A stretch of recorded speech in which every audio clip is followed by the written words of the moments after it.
Hello and welcome to Gareth Icke Tonight. Question everything, indeed. But isn't it strange how many people repeat this mantra and have indeed built an entire career and persona off of promoting the need to question everything, but in reality, do nothing of the sort?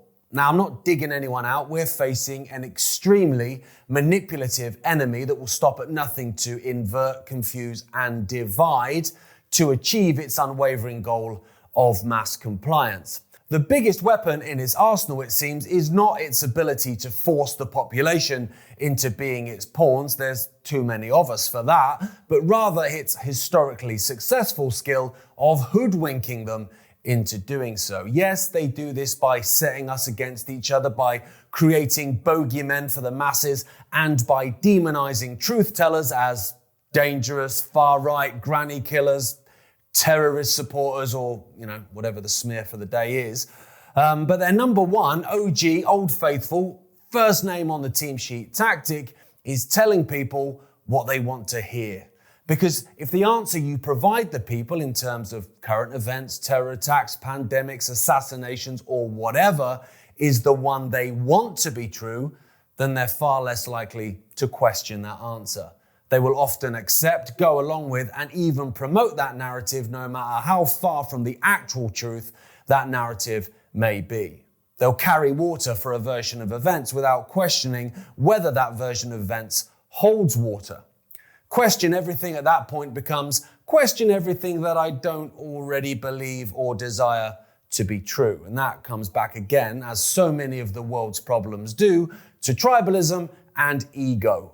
Now, that's not to say that tribalism is always a bad thing. Finding your tribe, being loyal to those around you, looking after your own, of course, that can have very positive results. And ego, to some extent, is what gives you the self-respect to hop in the shower in the morning and to put a comb through your hair.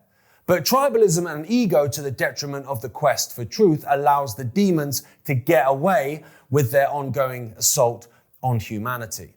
Take the Charlie Kirk assassination. That whole thing stinks. The official version is quite clearly a nonsense. Whatever you may or may not believe about what happened that day, the FBI's fairy tale has more holes in it than a Swiss cheese. But so many that would normally ask questions have bought the story because the protagonist comes from the other side of the political tracks to them.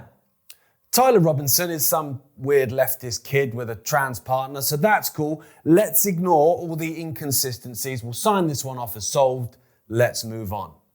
When if the FBI had come out and claimed it was a MAGA supporter who'd gone down some crazy anti-Charlie Kirk conspiracy rabbit hole, these same people that have accepted the current version would rightly be analysing every single camera angle of the shooting in a desperate search for a smoking gun to prove his innocence. Now, you can apply this to the Wuhan wet market versus the Wuhan lab origin of COVID debate.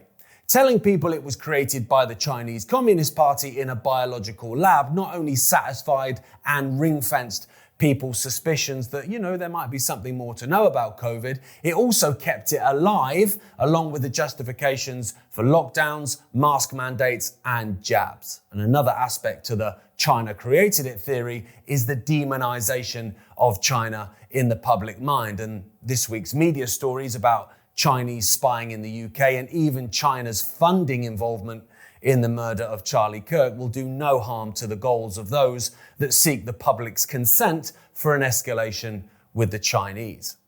Here in the United Kingdom, those that support the Palestinian cause are ripe for demonization, and the fallout from the synagogue terror attack in Manchester has brought all the $7,000 Israeli paycheck grifters and Israel First wall lickers to the yard. And what are these people lobbying the government and police to do?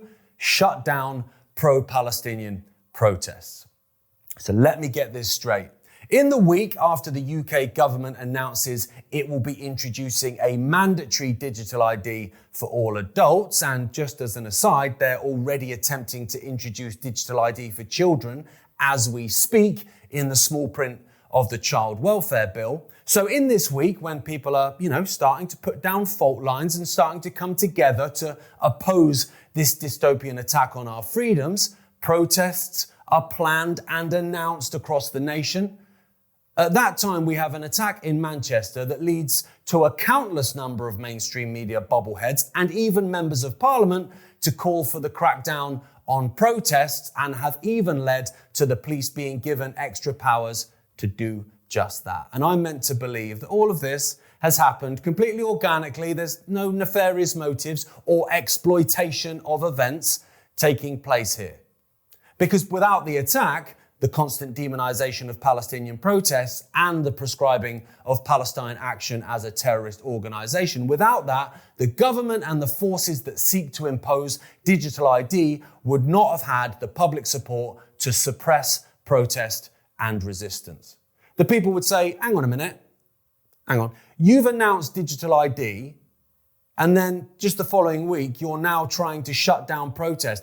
I see what's going on here. You're trying to stop people from fighting back. That's not democracy, that's fascism. Yeah, yes it is, mate, but they framed it differently, haven't they? They've told you it's about shutting down protests that you have a problem with, so you'll support it. But that's just the technique these ghouls use to get the jackboot in the door, and they prey on your tribal nature by telling you that your side is the moral side. You're right to dislike these people. And by shutting down their right to protest, you feel like you've won, and that gives your ego a little back scratch. You're a winner, you are. But like those that thought they'd won on November the 5th, 2024, that winning won't last long, because we're all in the sights for those that seek to rule. They don't care whether you support Israel or Palestine. They don't care. They don't care whether you vote blue or whether you vote red. They don't care what sexuality you are, what your favorite number is, or what football team you support. They only care about your complete and utter submission. So if we don't get streetwise and genuinely question, don't just say it, genuinely question, we will continue to be fooled into fighting each other over manufactured and exploited events, and our society will continue to be fractured.